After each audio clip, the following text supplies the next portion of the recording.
रात मुनकर और नकीर के अलावा कोई और भी आता है।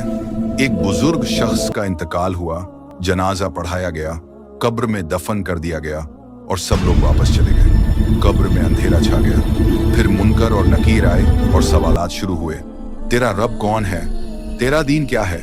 तेरा नबी कौन है? बुजुर्ग ने जवाब देने की कोशिश की, लेकिन जुबान लड़खड़ा गई। जवाब कमजोर थे। किताब ए अमाल खुली, नाकामी लिखी गई। अचानक जहन्नुम का दरवाजा खुला, शोले भड़कने लगे। फरिश्ते उस बुजुर्ग को उठाकर ले जाने लगे। तभी एक नूरानी शख्स कब्र में नमूदार हुआ। उसने गरजदार आवाज में कहा, रुको, ये जहन्नुम में नहीं जाएगा। फरिश्ते रुक गए और वापस चले गए। बुजुर्ग हाँफते हुए बोले, तुम कौन हो? वो नूरानी शख्स मुस्कुराया और कहा, मैं वह हूं जिसे तुम हर रात सोने से पहले पढ़कर अपनाते थे। तुमने मुझे जुबान से नहीं, दिल से अपनाया था। मैं हूं जो कब्र के अंधेरों में रोशनी बन जाता हूं। मैं हूं सूरह मुल्क। क्या आप भी हर रात सूरह मुल्क पढ़ते हैं? कब्र की